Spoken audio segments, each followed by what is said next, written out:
Hello students, welcome to Newtonian MJ channel, the channel which clear all the concepts of physics। क्योंकि हम concept का रट्टा नहीं लगाते, हम कॉन्सेप्ट्स को क्लियर करते हैं। तो चलो आज हम कुछ नए कॉन्सेप्ट्स को क्लियर कर लेते हैं। तो अभी आज का जो टॉपिक है वो है इलेक्ट्रिक फील्ड लाइंस। ठीक है, तो आज का टॉपिक पढ़ने से पहले अपने को पहले वाले टॉपिक के बारे में थोड़ा सा डिस्कस करना पड़ेगा, क्योंकि हर टॉपिक एक दूसरे से कनेक्टेड है। ठीक है, तो अपने को इससे पहले वाला जो कॉन्सेप्ट अपन ने पढ़ा था वो पढ़ा था इलेक्ट्रिक फील्ड। इलेक्ट्रिक फील्ड अपन ने पढ़ लिया था, और electric field due to a point charge भी अपन ने पढ़ लिया था, और electric field due to a group of charge भी अपन ने पढ़ लिया था, जो कि प्रिंसिपल ऑफ सुपरपोजिशन के पर वर्क करता था। अब बात करते हैं इलेक्ट्रिक फील्ड का कॉन्सेप्ट अपने पास में कैसे आया था।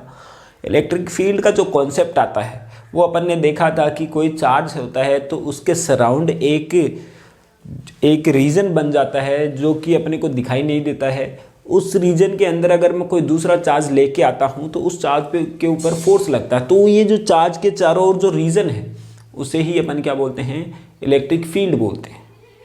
उसे ही क्या बोलते हैं अपन, इलेक्ट्रिक फील्ड बोलते हैं। और अपन ने क्या किया था, एक और चीज़ पढ़ी थी, electric field due to point charge V को E equal to KQ upon में R² निकाला था। कि दो बहुत बड़े कॉन्सेप्ट पढ़े थे अपन ने, लेकिन यहाँ पे जो काम में आने वाला है वो इलेक्ट्रिक फील्ड का कॉन्सेप्ट काम में आने वाला है ना। तो इलेक्ट्रिक फील्ड का कॉन्सेप्ट अपन ने देखा है। ठीक है, तो हम जो आज पढ़ने वाले हैं वो है इलेक्ट्रिक फील्ड लाइन्स।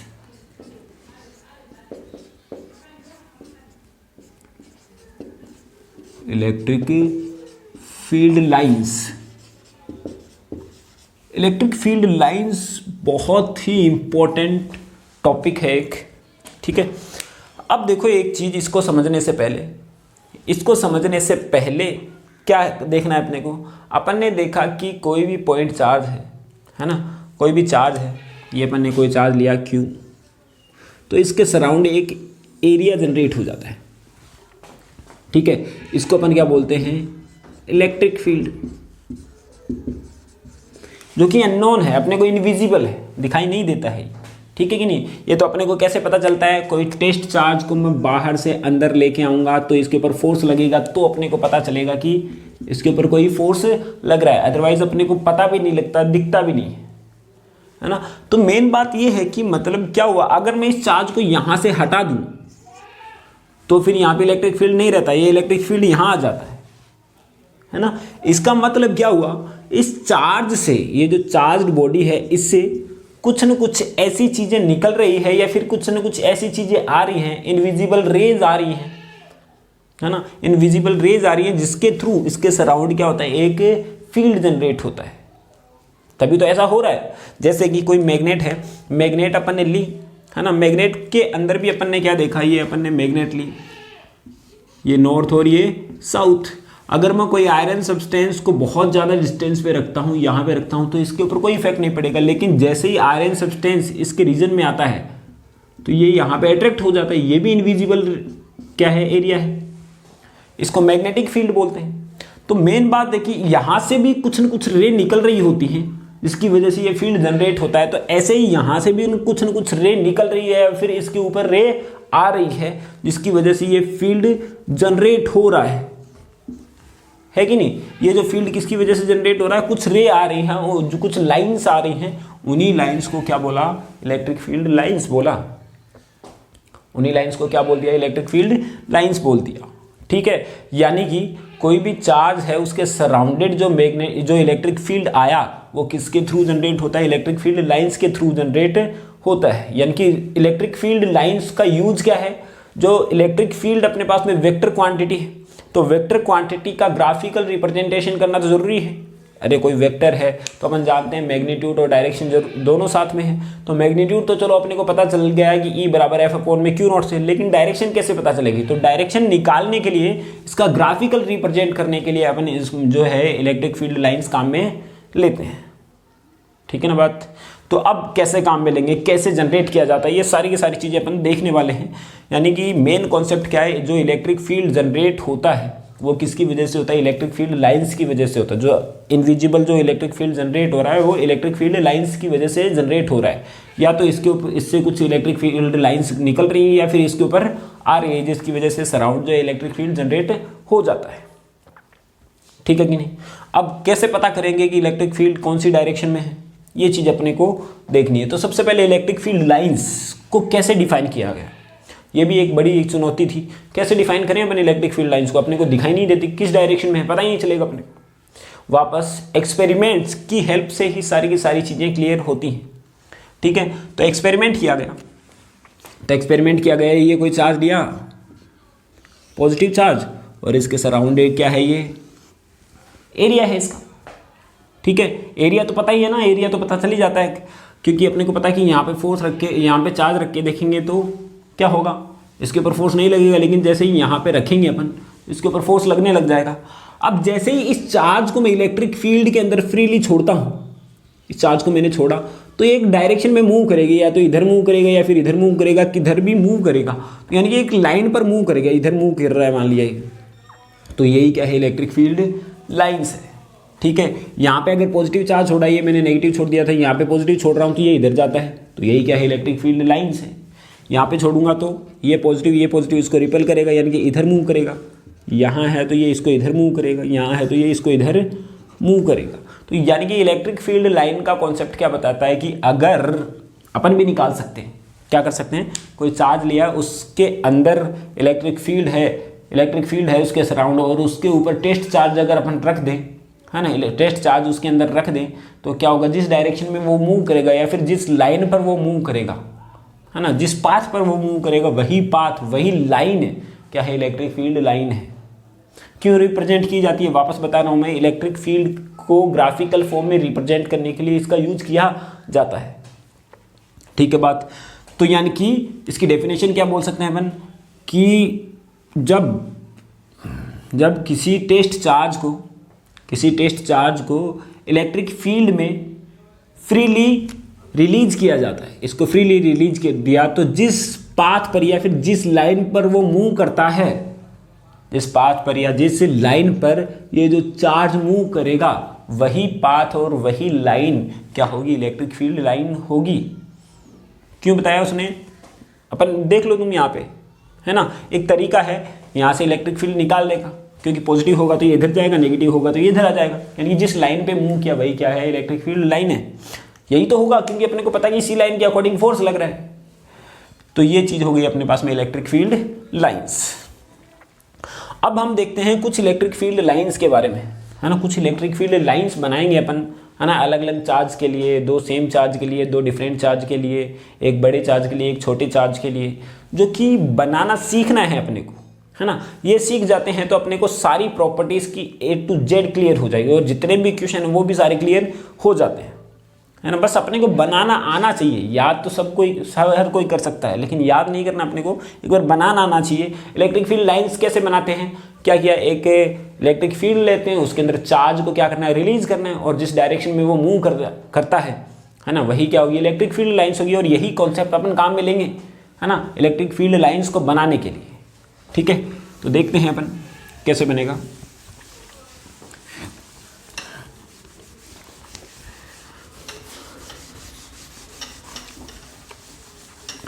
तो सबसे पहले तो अपन ले लेते हैं कोई पॉजिटिव चार्ज के लिए,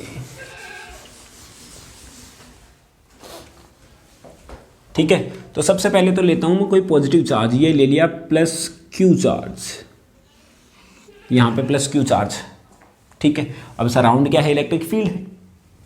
तो सबसे पहले मैं एक टेस्ट चार्ज को प्लेस कर रहा हूं इसके पास में, यहां पे प्लेस कर देता हूं टेस्ट चार्ज को, ठीक है। तो टेस्ट चार्ज को रखा, तो ये पॉजिटिव, और टेस्ट चार्ज अपन हमेशा क्या लेते हैं, पॉजिटिव ही लेते हैं, है ना, हमेशा टेस्ट चार्ज ऐसा लेते हैं, पॉजिटिव लेते हैं, और बहुत ही स्मॉल मैग्नीट्यूड का लेते हैं, ताकि बाकी के ऊपर इफेक्ट नहीं आए, टेस्ट कर रहे हैं अपन इसके ऊपर।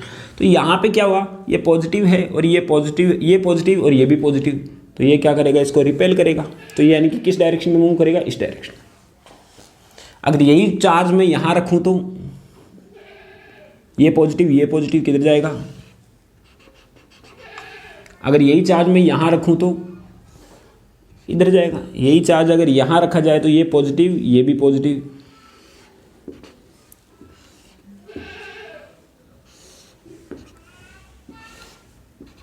ये पॉजिटिव आ गया, ठीक है। यानी कि क्या हुआ, एक तो अपन ने पॉजिटिव चार्ज के लिए प्लस क्यू चार्ज के लिए Q इज ग्रेटर देन 0 के लिए अपन ने क्या निकाली, इलेक्ट्रिक फील्ड लाइंस निकालती। क्लियर, मेरी बात आती है ना समझ? ठीक है। अब सेकंड है नेगेटिव चार्ज के लिए। नेगेटिव चार्ज के लिए अपन निकाल रहे हैं इसके लिए।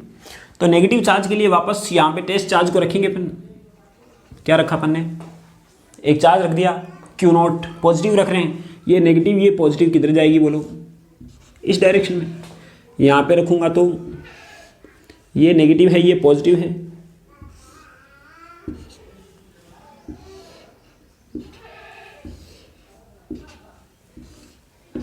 ये नेगेटिव ये पॉजिटिव, यानी कि यहाँ पे देखो कि सारी की सारी फील्ड लाइंस इस टाइप से आ रही है। तो ये हो गया अपने पास पे फॉर जब Q की वैल्यू लेस देन जीरो है, इसका मतलब क्या हुआ, नेगेटिव है।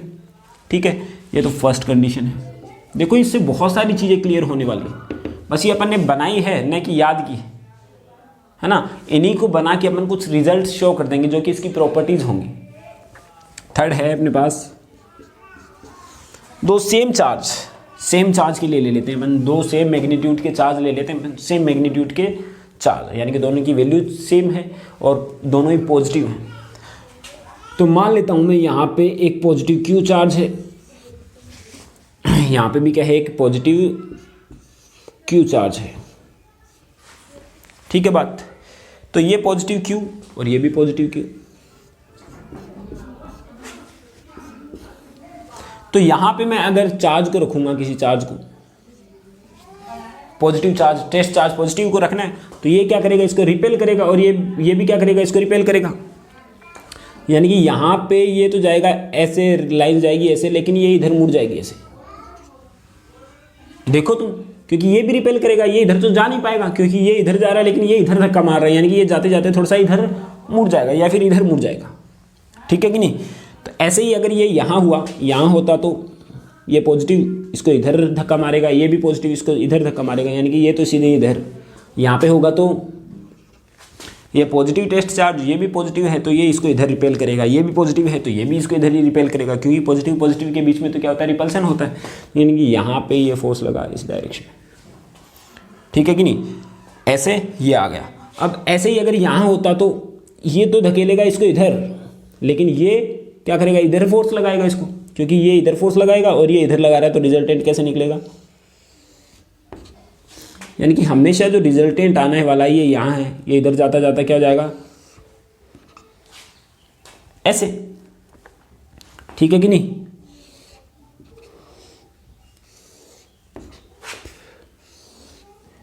इस टाइप से इसका रिजल्ट आने वाला है। हमेशा देख लो तुम, कहीं पे भी अपन पॉजिटिव चार्ज को प्लेस करके देख लो।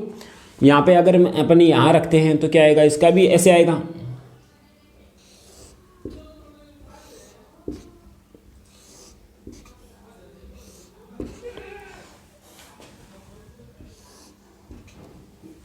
इस टाइप से। और यहाँ पे क्या आएगा, न्यूट्रल पॉइंट आएगा, न्यूट्रल पॉइंट आ जाएगा।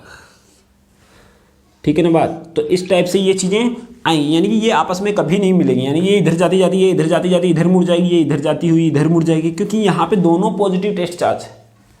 ठीक है कि नहीं, दोनों सेम मैग्नीट्यूड के हैं। इसका मतलब क्या हुआ, जितनी लाइन इधर से निकल रही है 1 2 3 4, उतनी ही लाइन 1 2 3 4 इधर से भी निकलेंगी। ये बात ध्यान रखने वाली है। सेम मैग्नीट्यूड है दोनों का, तो उनसे जो लाइन्स निकलेगी वो भी क्या निकलेगी, सेम निकलेगी, सेम क्वांटिटी की निकलेगी। यहाँ पे भी सेम है तो यहाँ पे भी सेम होना चाहिए। यहाँ पे अगर ज़्यादा है और यहाँ पे कम है, तो ज़्यादा है तो यहाँ पे ज़्यादा लाइंस आएंगी। ठीक है। अगला पॉइंट ये अपन ने कर लिया सेकेंड। फोर्थ है अपने पास में same magnitude and unlike nature. Same तो मैग्नीट्यूड होना चाहिए और जो डिफरेंट नेचर होना चाहिए, यानी कि एक तो क्या ले लें अपन, पॉजिटिव ले लें, और एक क्या ले लें, नेगेटिव ले लें। तो ये अपन ने क्या ले लिया, पॉजिटिव चार्ज ले लिया, पॉजिटिव चार्ज ले लिया, और यहाँ पे क्या लिया अपन ने, नेगेटिव चार्ज। ठीक है कि नहीं। यहाँ पे रख के देखते हैं अपन चार्ज को, पॉजिटिव टेस्ट चार्ज को रख के देखेंगे तो ये पॉजिटिव इसको रिपल, ये नेगेटिव इसको अट्रैक्ट, यानी कि ये भी इधर फोर्स लगा रहा है, ये भी इधर लगा रहा है, यानी कि सीधी लाइन इधर, यही तो होगा, क्योंकि ये पॉजिटिव है, ये पॉजिटिव इसको रिपेल करेगा और ये नेगेटिव इस पॉजिटिव को अट्रैक्ट करेगा, यानी कि यहाँ, यानी कि अगर यहाँ होता तो कोई चार्ज, ये पॉजिटिव ये भी पॉजिटिव, ये इसको इधर धकेलेगा, लेकिन ये इसको अट्रैक्ट करेगा, यानी कि ये जाके लाइन ऐसे, यहाँ होता तो ऐसे, और इधर होता तो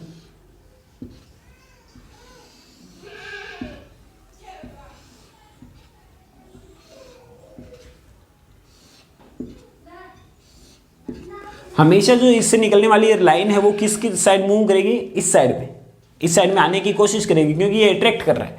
अगर ये पॉजिटिव होता तो ये इधर जाती, ये पॉजिटिव होता तो ये इधर जाती, लेकिन ये अट्रैक्ट कर रहा तो इस साइड में, ठीक है कि नहीं। यहाँ से ये निकल रही है, यहाँ पे भी क्या आएगा, ऐसे ही आएगी, ठीक है कि नहीं।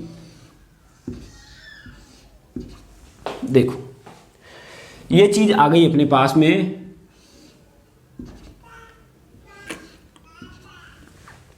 फॉर सेम काइंड जो है अपने पास में, सेम मैग्नीट्यूड और डिफरेंट काइंड के जो नेचर के जो चार्ज हैं उनके लिए अपने पास में इलेक्ट्रिक फील्ड लाइंस ऐसे बनती है। देख लो तुम, यानी कि जितनी यहाँ से निकल रही है उतनी यहाँ पे जा रही है, मैग्नीट्यूड सेम है, उसका मतलब ये है, ठीक है। फिफ्थ पॉइंट की मैं बात करता हूँ, फिफ्थ पॉइंट की बात करता हूँ। अगर इसी जगह पे मैं क्या करता हूँ, दोनों नेगेटिव लूँ तो भी तो यही बात बनेगी, क्योंकि जो लाइक चार्ज है अपने पास में, दोनों चार्ज सेम है, तो ऐसी ही प्रॉपर्टी बननी है। यहाँ पे नेगेटिव रख दूँ, यहाँ पे पॉजिटिव रख दूँ तो भी बात इधर आएगी, बस डायरेक्शन इससे इस साइड आ जाएगी।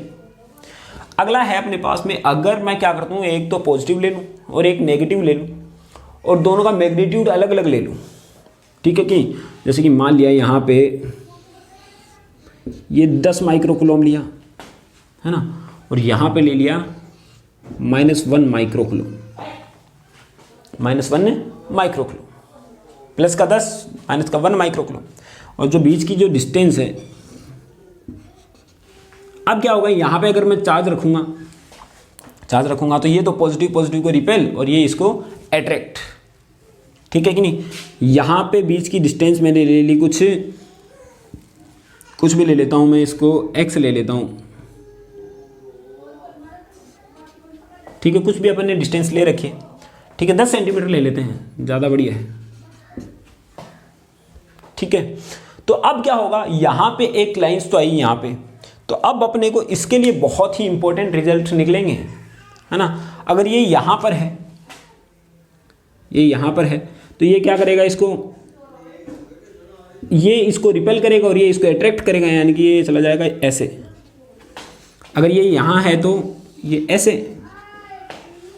लेकिन ये यहाँ है तो ऐसे, और ये यहाँ है तो ये ऐसे। अगर ये यहाँ है तो ऐसे, यहाँ है तो ये ऐसे, यहाँ है तो ये ऐसे, और यहाँ है तो ये ऐसे, लेकिन यहाँ है तो ये इस टाइप से ये बनती जाएंगी, इस टाइप से इसकी रे बनने वाली। कैसे प्रूफ करेंगे अपन इसको, है ना। ये चीज़ ऐसे ही क्यों बन रही है, यहाँ पे तो अपन ने देखा था कि दोनों सेम है, मैग्नीट्यूड है, तो जितनी लाइन निकलेगी उतनी ही चली जाएंगी, यहाँ से ज़्यादा निकलेगी यहाँ पे, लेकिन एब्जॉर्ब तो क्या होगी, कम होगी, ठीक है कि नहीं। यानी कि यहाँ से निकलने वाली जो रे है, यहाँ से जो निकलने वाली रे है, यहाँ से, है ना, यहाँ से निकलने वाली रे है, यहाँ पे चार्ज रखूँगा तो ये यहाँ से जाती जाती इधर नहीं जाएगी, थोड़ा इधर चली जाएगी, इधर इनफाइनाइट तक चली जाएगी।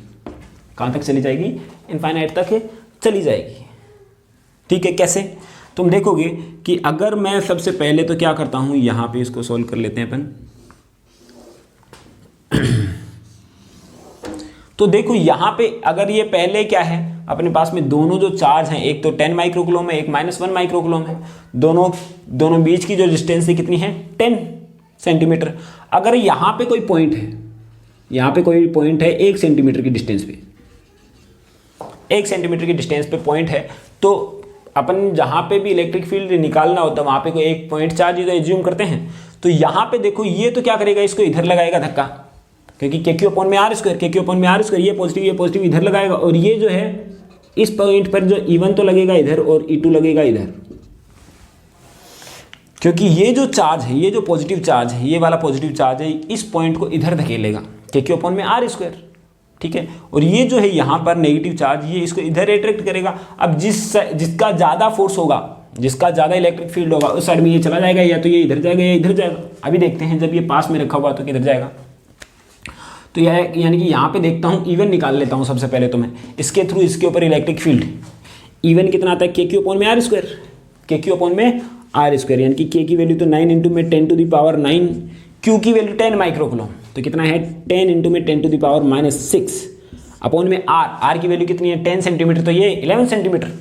तो 11 का स्क्वायर 121 गुणा 10 की घात -4, क्यों इंटू में 10 टू द पावर -4, क्यों, क्योंकि जो बीच की जो डिस्टेंस है वो कितनी हुए हैं सेंटीमीटर में है, तो स्क्वायर करेंगे तो ये आएगा। तो इवन की जो वैल्यू आ रही है वो कितनी आ रही है अपने पास में, इसको अगर मैं ऊपर लेके चला जाता हूँ तो ये कितना जाएगा, प्लस का 10, ये प्लस का 13 और ये 14, तो 14 में से 6 चला गया तो ये कितना आया अपने पास में 9 अपॉन में 121 इंटू में ये आएगा 10 टू द पावर 13 और ये 14 में से 6 गया 8 न्यूटन पर कूलम। इवन की वैल्यू इतनी आ रही है, यानी कि इस साइड में इतना लग रहा है। अगर मैं बात करता हूँ E2 की बात करता हूँ, यानी कि इसके थ्रू इसके ऊपर लगने वाला जो इलेक्ट्रिक फील्ड है वो के क्यू अपॉन में आर स्क्वायर, कितना आएगा 9 इंटू में 10 टू द पावर 9, क्यू की वैल्यू कितनी है 1 माइक्रोकूलम, 1 इंटू में 10 टू द पावर -6 अपॉन में आर की वैल्यू 1 सेंटीमीटर, आर की वैल्यू 1 सेंटीमीटर, यानी कि 1 सेंटीमीटर है अपने पास, तो 1 सेंटीमीटर यानी कि 10 टू द पावर -4।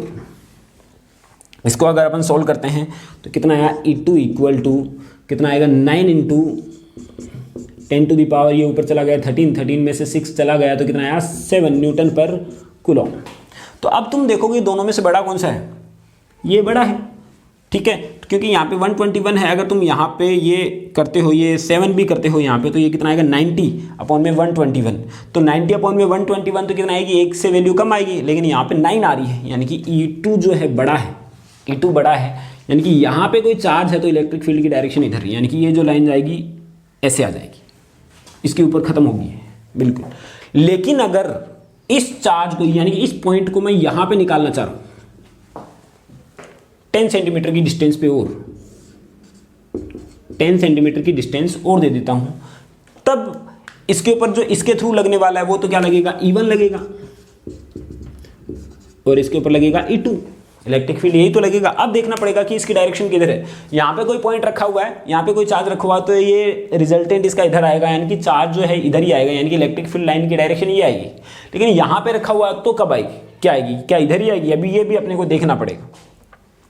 तो ये चलो अपन देखते हैं, E1 और E2 निकालना है अपने को इसके ऊपर भी, ठीक है। तो सबसे पहले तो अपन क्या करते हैं, E1 निकालते हैं के क्यू अपॉन में R square, K Q upon में आर स्क्वायर, तो के की वैल्यू तो यही 9 into 10 to the power 9 into में क्यू की वैल्यू 10 टू द पावर -10, और यहाँ पे कितना हो गया 20, 10 और ये 10 ये, यानी कि 20, यानी 20 सेंटीमीटर का स्क्वायर। इसका मतलब क्या हुआ 400 इंटू में 10 टू द पावर -4, अरे यही तो आना है।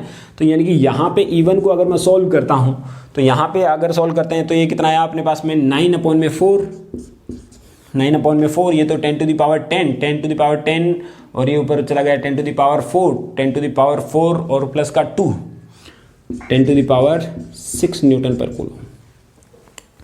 देखो कितना आएगा यहाँ पे कितना हुआ है, ये 10 4 बच गया, 4 बच गया, और ये यहाँ से 2 चला गया, 2 यहाँ 10 to the power 6 newton per coulomb आ जाएगा। ऐसे ही यहाँ पे E2 अगर मैं निकालता हूँ के क्यू अपॉन में आर स्क्वायर, कितना आएगा 9 into 10 to the power 9 into में क्यू की वैल्यू 1 इंटू में 10 टू द पावर -6 अपॉन में आर की वैल्यू इस बार कितनी आ गई इसके लिए 10, तो 10 का स्क्वायर यानी कि 100 इंटू में 10 टू द पावर -4, 100 इंटू में 10 टू द पावर -4 यानी कि 10 टू द पावर -2 ही लिख दूँ सीधा मैं। तो E2 इक्वल टू कितना आया यहाँ पे, इसको सोल्व कर रहे हैं तो इसको ऊपर लेके चले जाएंगे तो कितना आया 11, तो यानी कि 9 इंटू में 10 to the power 5 Newton per coulomb. तो यहाँ पे तुम देख पा रहे हो क्लियरली कि ये बड़ा है, ये बड़ा है, यानी कि ये वाला बड़ा है, यानी कि यहाँ पे कोई रे आई तो यहाँ पे कोई रे आती है तो ये इधर जाएगी, यानी कि यहाँ पे इस पॉइंट और इस पॉइंट के बीच में क्या हुआ, पहले electric field resultant electric field इधर था, इलेक्ट्रिक फील्ड लाइन इधर थी, लेकिन धीरे धीरे इलेक्ट्रिक फील्ड की डायरेक्शन इधर हो गई, यानी इन दोनों के बीच के पॉइंट के ऊपर भी इलेक्ट्रिक फील्ड कहीं ना कहीं जीरो होगा, क्योंकि पहले इधर था तो धीरे धीरे ये कम होता हुआ इस साइड में हो रहा है, इसकी डायरेक्शन यहाँ पे होगा, यानी कि इस टाइप से इसकी जो इलेक्ट्रिक फील्ड लाइंस बनेंगी। क्यों? क्योंकि अपने को तो पता है कि इलेक्ट्रिक फील्ड लाइन अपन कैसे बनाएंगे कि पॉजिटिव चार्ज रखेंगे और जिस लाइन पे वो मूव करेगा, और यहाँ पे मूव कर रहा है, यहाँ पे रखा है अपने चार्ज, तो यहाँ पे इलेक्ट्रिक फील्ड लाइन चली जाएगी, यहाँ पे है तो यहाँ पे ये चला जाएगा चार्ज, लेकिन यहाँ है तो ये यहाँ जाता जाता इधर चला जाएगा। क्यों? क्योंकि रिजल्टेंट इलेक्ट्रिक फील्ड इस साइड में आ जाएगा। ठीक है बात। तो यहाँ पे अपन ने क्या देखा, ये 5 इलेक्ट्रिक फील्ड लाइंस अपन ने देखी और बनाई, और इनके थ्रू अपन बहुत सारे कंक्लूजन्स निकालेंगे। ठीक है, ये 5 अपने को आनी बहुत ज़्यादा इंपॉर्टेंट है, और उसके थ्रू देखोगे कि सारे के सारे रिजल्टेंट इसी से निकलेंगे, सारे के सारे रिजल्टेंट निकल जाएंगे इससे। ठीक है, तो सबसे पहला प्रॉपर्टी की बात कर रहे हैं, अब बात कर रहे हैं इलेक्ट्रिक फील्ड लाइंस की जो प्रॉपर्टीज़ हैं उनकी बात कर रहे हैं। तो सबसे पहली प्रॉपर्टी तो क्या है, सबसे पहली प्रॉपर्टी बताई जाती है इलेक्ट्रिक फील्ड लाइंस की कि जो इलेक्ट्रिक फील्ड है, जो कि इलेक्ट्रिक फील्ड है ना, वो इलेक्ट्रिक फील्ड लाइंस है वो पॉजिटिव चार्ज से तो क्या होता है स्टार्ट होता है, और नेगेटिव पे क्या होता है एंड होता है। तुम देख पा रहे हो पॉजिटिव से क्या हो रहा है स्टार्ट हो रहा हो, या नेगेटिव पे क्या हो रहा है एंड हो रहा है। ठीक है, अगर सिंगल चार्ज है यानी कि ये अकेला चार्ज है तो पॉजिटिव से स्टार्ट होती हुई ये लाइन जाती कहाँ तक है, ये जाती है इनफाइनाइट तक। कहाँ तक जाती है ये? इनफाइनाइट तक। क्लियर बात, पॉजिटिव से स्टार्ट हो रही है और नेगेटिव पे खत्म होती है, एक बात आई। और ये अगर सिंगल है तो क्या जाएगा, ये पॉजिटिव से जो निकलेंगी जो लाइंस वो कहाँ जाएगी, इनफाइनाइट तक जाएंगी। ठीक है, बस मैग्नीट्यूड धीरे धीरे कम होता जाएगा, यहाँ पे ज़्यादा इलेक्ट्रिक फील्ड, यहाँ पे कम है, यहाँ पे कम है, यहाँ पे कम है, ऐसे ऐसे जाते जाती इनफाइनाइट तक जाएंगी। लेकिन ये ठीक है कि नहीं, ऐसे ही यहाँ पे अगर ये अकेला चार्ज है, ये अकेला चार्ज है तो यहाँ पे जो लाइंस आएंगी वो इस डायरेक्शन में आ रही हैं, लेकिन अकेला है तो कहाँ से आ रही है, इनफाइनाइट से। कहाँ से आ रही है ये? इनफाइनाइट से आ रही है। यानी कि पहला पॉइंट तो अपने को क्लियर हो गया कि जो इलेक्ट्रिक फील्ड लाइंस है वो पॉजिटिव चार्ज से तो क्या होती है स्टार्ट होती है, और नेगेटिव पे क्या होती है एंड होती है। अगर पहला पॉइंट यदि कोई चार्ज सिंगल है तो या तो वो इनफाइनाइट से आ रही है या फिर इनफाइनाइट पे जा रही है। First point clear. Second point है अपने पास में electric field lines. Electric field lines जो हैं अपने पास में क्या होती है कि कभी भी इलेक्ट्रिक फील्ड लाइंस के ऊपर जो अपन टेंजेंट खींचेंगे है ना, वो डायरेक्शन ऑफ इलेक्ट्रिक फील्ड को शो करेगी। एक बात देखो यहाँ पे इलेक्ट्रिक फील्ड की डायरेक्शन, क्योंकि अपन इलेक्ट्रिक फील्ड लाइंस काम में लेते हैं किस लिए, इलेक्ट्रिक फील्ड की डायरेक्शन को शो करने के लिए। ये अकेला है तो इलेक्ट्रिक फील्ड की डायरेक्शन ये, यहाँ है तो ये इलेक्ट्रिक फील्ड की डायरेक्शन ये, लेकिन यहाँ दो है तो इलेक्ट्रिक फील्ड लाइन हमेशा चेंज हो रही है, एक डायरेक्शन में थोड़ी जा रही है। यहाँ पे एक डायरेक्शन में थोड़ी जा रही है, यहाँ पे था पहले चार्ज फिर यहाँ था, यानी कि मुड़ रही है, डायरेक्शन चेंज हो रही है, यानी कि इलेक्ट्रिक फील्ड की डायरेक्शन भी चेंज हो रही है। अलग अलग चार्ज हैं तो अपने पास है ना, तो अलग अलग चार्ज है तो इलेक्ट्रिक फील्ड लाइन की डायरेक्शन निकालेंगे कैसे? किसी एक पॉइंट पे निकाल सकते हैं मैं, किसी एक पॉइंट पे जो डायरेक्शन आएगी, जैसे कि मान लिया कि ये है तो किसी भी पॉइंट के ऊपर, इस पॉइंट के ऊपर इलेक्ट्रिक फील्ड की डायरेक्शन निकालनी है तो वो क्या आएगी अपने पास में, उसके ऊपर टेंजेंट अपन खींच देंगे और वही डायरेक्शन उसकी आ जाएगी। ठीक है, यानी कि इस पॉइंट के ऊपर इलेक्ट्रिक फील्ड की डायरेक्शन क्या आएगी, इस साइड में, इस पॉइंट पे क्या आएगी, इस साइड में, यानी कि डायरेक्शन चेंज हो रही है इलेक्ट्रिक फील्ड की धीरे धीरे यहाँ से यहाँ तक जाते जाते, लेकिन उसकी इलेक्ट्रिक फील्ड की डायरेक्शन चेंज हो रही है। और किसी पॉइंट के ऊपर यानी कि इलेक्ट्रिक फील्ड लाइन के ऊपर अगर कोई पॉइंट है तो उसके ऊपर अगर मैं टेंजेंट ड्रॉ कर दूँ तो वो इलेक्ट्रिक फील्ड लाइन को शो करेगी। क्लियर बात, यानी कि दूसरा हुआ इलेक्ट्रिक फील्ड लाइन के ऊपर किसी पॉइंट के ऊपर टेंजेंट खींची हुई, उस पॉइंट के ऊपर क्या होती है इलेक्ट्रिक फील्ड लाइन की डायरेक्शन, इलेक्ट्रिक फील्ड की डायरेक्शन को शो करेगी। थर्ड पॉइंट है electric field line never intersect each other. Third point क्या बताता है अपने को, electric field lines never intersect each other, यानी कि अगर मान लेते हैं कि अपने पास में दो इलेक्ट्रिक फील्ड लाइंस है, ये यहाँ पे काट लेती हैं, मान लिया इंटरसेक्ट कर लेती हैं, तो क्या होगा, यहाँ पे एक टेंजेंट तो ये आ जाएगी और यहाँ पे एक टेंजेंट ये आ जाएगी, यानी कि किसी एक पॉइंट पे दो टेंजेंट आ जाएगी। और एक पॉइंट पे दो टेंजेंट का मतलब क्या हुआ, वहाँ पे इलेक्ट्रिक फील्ड की डायरेक्शन कितनी आ गई, दो, और एक पॉइंट पे इलेक्ट्रिक फील्ड की डायरेक्शन तो एक ही हो सकती है, क्योंकि एक पॉइंट पे अलग अलग पॉइंट पे इलेक्ट्रिक फील्ड की डायरेक्शन अलग अलग हो सकती है, लेकिन एक पॉइंट के ऊपर तो इलेक्ट्रिक फील्ड की डायरेक्शन क्या होगी, एक ही होगी ना। तो यानी कि यहाँ पे इलेक्ट्रिक फील्ड की डायरेक्शन दो फाइंड आउट होती है, दो अगर काट दे तो, इंटरसेक्ट कर दे तो, इसलिए वो काट नहीं सकती। ठीक है, काट रही है कहीं पे भी, तुम देख सकते हो यहाँ पे कहीं पे भी इंटरसेक्ट नहीं करेगी, क्योंकि इंटरसेक्ट कर रही है मान लो कि वो गलत है फिर।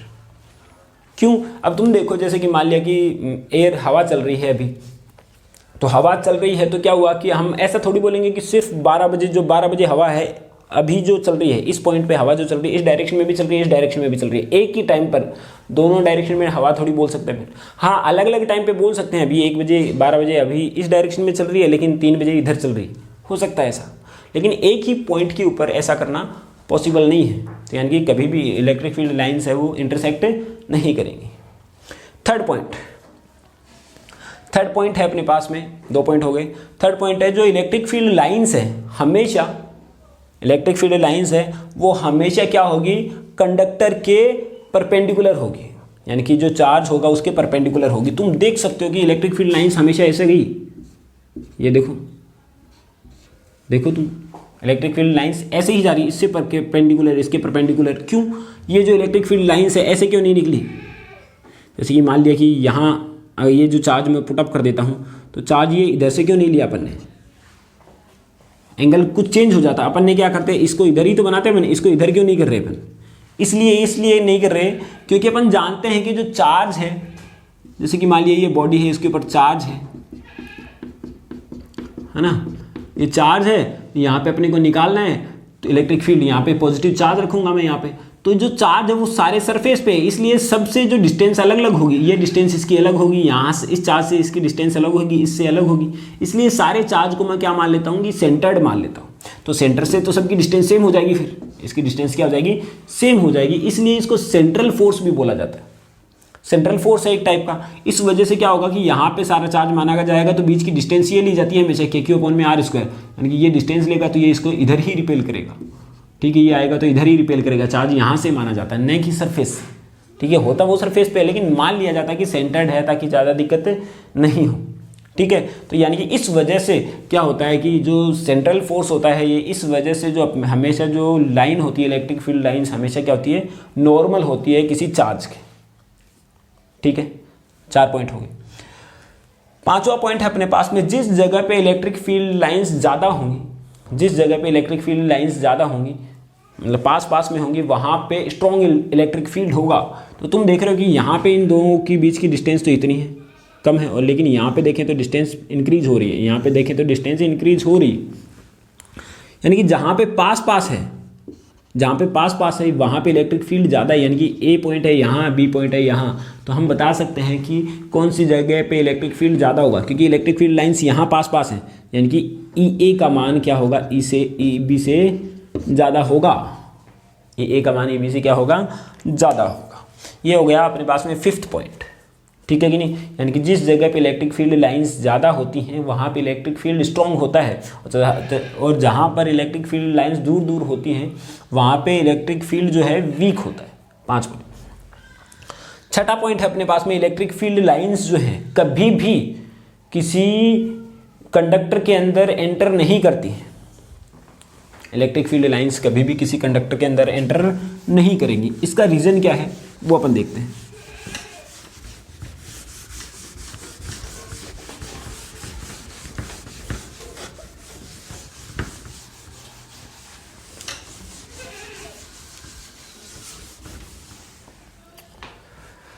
इलेक्ट्रिक फील्ड लाइंस, ये कंडक्टर है अपने पास, ये कंडक्टर लिया तो इलेक्ट्रिक फील्ड लाइन कभी भी इसके अंदर एंटर नहीं करेगी।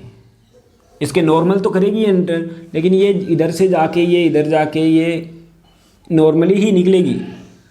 मान लिया ये इधर आ रही है, ऐसे आ रही है, ठीक है, ये जाते जाते इधर ऐसे निकलेगी, नॉर्मली ही निकलेगी। क्यों? क्योंकि अंदर इलेक्ट्रिक फील्ड कितना होता है, 0 होता है। किसी भी कंडक्टर के अंदर इलेक्ट्रिक फील्ड कितना होता है, अंदर 0 होता है। ये अपन पढ़ेंगे थोड़े दिनों में। किसी भी कंडक्टर के अंदर इलेक्ट्रिक फील्ड 0 होता है, जिसकी वजह से जो इलेक्ट्रिक फील्ड लाइंस है वो मूव करती ही नहीं, अंदर जाती ही नहीं। इसका रीज़न चलो छोटा सा मैं अभी बता देता हूँ, क्योंकि कोई भी कंडक्टर कोई चार्ज होता है तो चार्ज कंडक्टर होता है तो अपन देखते हैं कि चार्ज पूरा सरफेस पे होता है, अंदर तो रहता ही नहीं है चार्ज। और जहाँ पे चार्ज नहीं है वहाँ पे इलेक्ट्रिक फील्ड कहाँ, 0, यानी कि इस जगह पे इलेक्ट्रिक फील्ड कितना हो गया, 0 होता है, जिस वजह से अंदर ये मूव नहीं करती है। ठीक है कि नहीं बात? यानी कि छठा पॉइंट हो जाता है अपने पास में कि इलेक्ट्रिक कंडक्टर के अंदर कभी भी इलेक्ट्रिक फील्ड लाइंस मूव नहीं करती है, नहीं जाती है।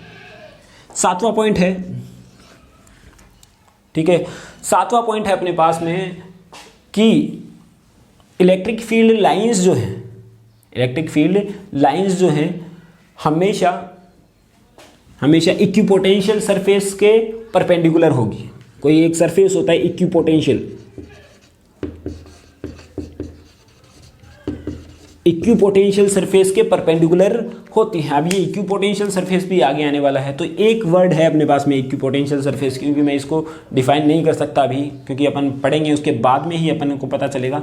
इस प्रॉपर्टी को अपन बाद में भी देख सकते हैं, लेकिन अभी लिखवानी जरूरी थी क्योंकि इलेक्ट्रिक फील्ड है, अभी अपन ने पढ़ा है। तो ये अपने पास में 7 हुआ। 8वां पॉइंट है अपने पास कि जो इलेक्ट्रिक फील्ड लाइंस हैं, इलेक्ट्रिक फील्ड लाइंस है यूनिफॉर्म इलेक्ट्रिक फील्ड के लिए पैरेलल होती हैं और इक्वी डिस्टेंस होती हैं।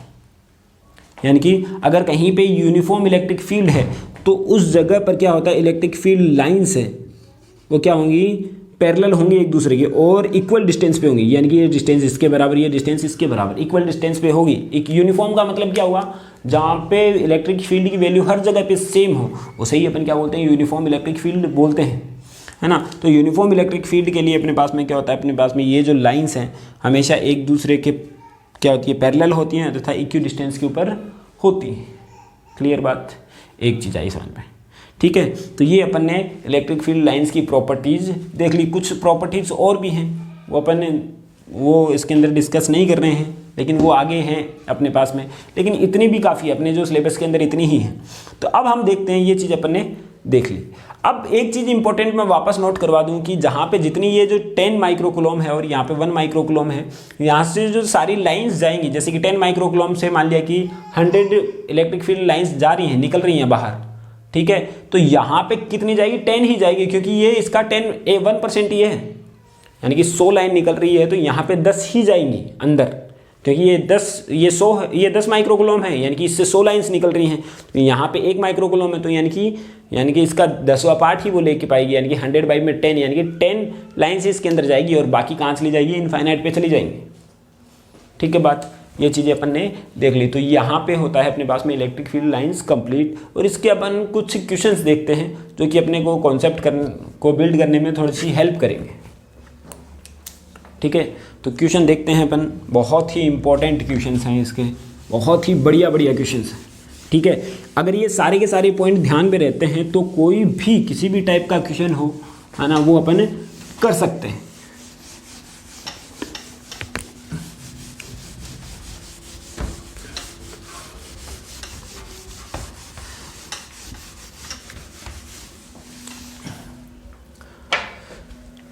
देखो क्वेश्चन नंबर फर्स्ट, है ना, ऐसे ही ये क्वेश्चन तो अपन ने करवा भी दिए। जैसे कि मान लिया कि अपने पास में ये इलेक्ट्रिक फील्ड लाइंस हैं,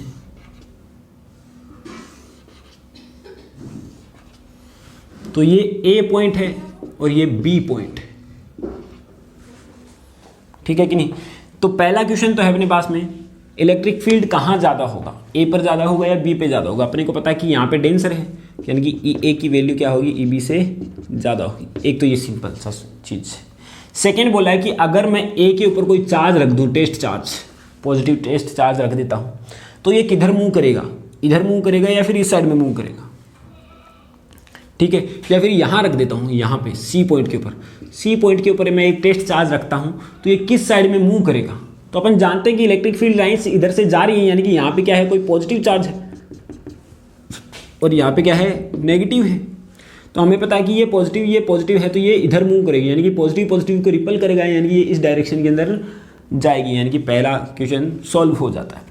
पूछ सकता है कि अपने पास में कहाँ पे इलेक्ट्रिक फील्ड ज़्यादा होगा, तो ये तो अपन देख के बता सकते हैं। सेकेंड है कि किधर से किधर जा रहा है, सारे क्वेश्चन वहीं से मिलेंगे अपने को। क्वेश्चन नंबर 2 तो बोल रहा है कि which is correct.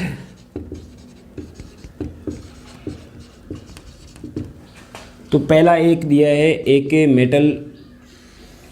Metal surface दिया है, उसके अंदर ये लाइंस दी है अपने को, ठीक है।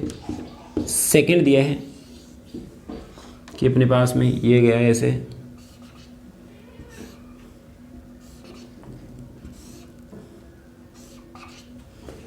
सेकंड। और थर्ड ऑप्शन दिया है अपने को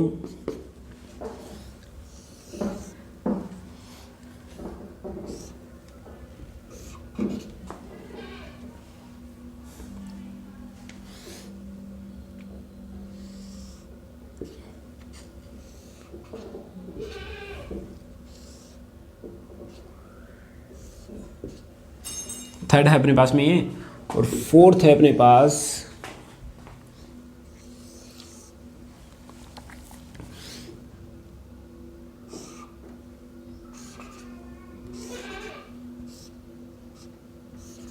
ये।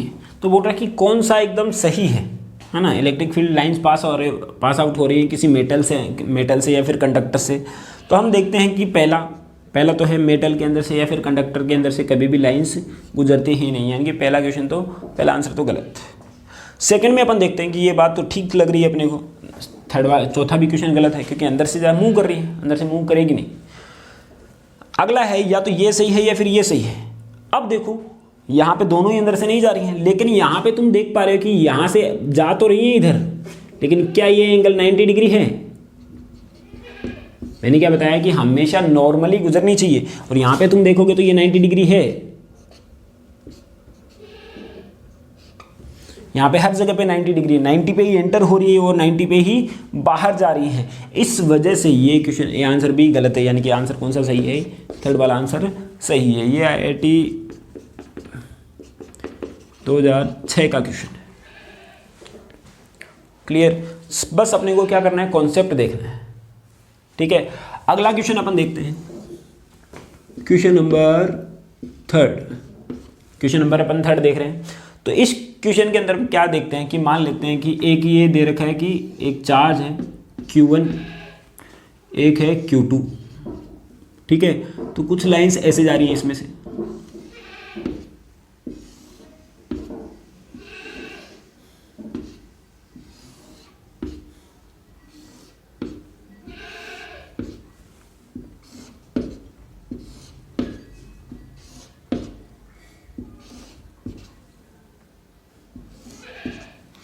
और यहां है ऐसे,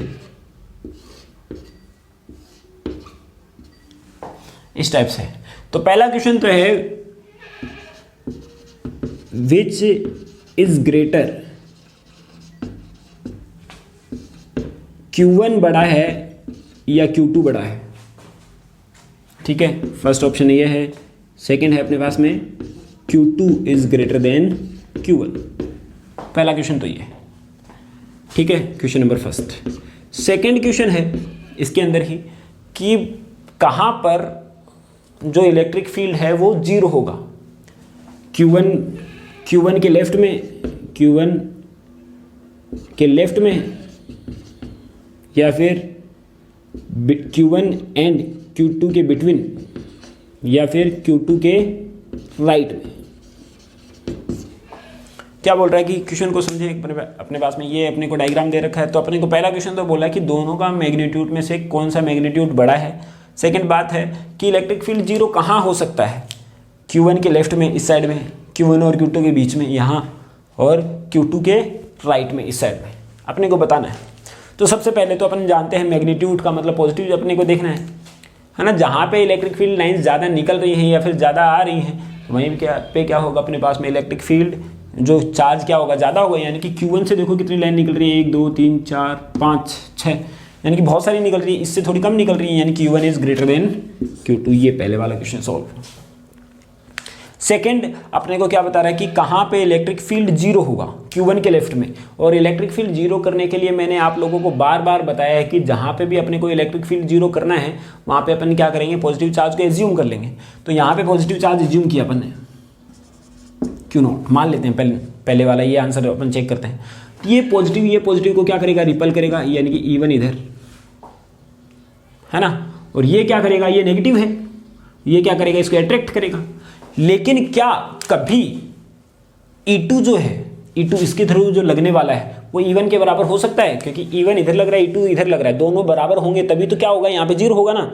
लेकिन E1 तो कभी इससे छोटा हो ही नहीं सकता, क्योंकि बीच की डिस्टेंस भी क्या है इसकी, ज़्यादा है ना। तो इलेक्ट्रिक फील्ड वैसे ही कम है, E2 वैसे ही कम है, प्लस इसका मैग्नीट्यूड भी कम है। तो इलेक्ट्रिक फील्ड कभी भी E1 हमेशा बड़ा है, इस डायरेक्शन के अंदर हमेशा बड़ा है E2 से, तो ये तो जीरो हो ही नहीं सकता, यानी कि नॉट पॉसिबल। पहला आंसर तो गलत। ठीक है ना बात। सेकंड देखते हैं कि यहाँ पे Q1 और Q2 के बीच में यहाँ पे मैं क्या करूँगा, पॉजिटिव चार्ज को एज्यूम करूँगा। पॉजिटिव चार्ज को अपन ने एज्यूम किया तो ये क्या करेगा, इसको इधर रख लेगा, ये इधर गया इवन, और ये Q2 नेगेटिव है, ये इसको इधर खींचेगा, यानी कि दोनों ही इधर लग रहे हैं, दोनों ही इस डायरेक्शन में, ये भी इधर और ये भी इधर, ठीक है, दोनों ही इसी डायरेक्शन में चले गए। तो अपने को पता है कि तो जीरो होने की पॉसिबिलिटी तो है ही नहीं। जीरो होने की पॉसिबिलिटी कब होती है, जब एक इधर लगे और एक इस डायरेक्शन के अंदर लगे। ये भी गलत। आंसर कौन सा सही होगा, Q2। चेक कर लेते हैं अपन, यहाँ पे अपन कोई पॉजिटिव चार्ज ले लेते हैं Q0, है ना। इसके ऊपर इलेक्ट्रिक फील्ड पॉजिटिव क्या करेगा, इसको इधर E1, और इसको क्या करेगा E2 इधर, ठीक है।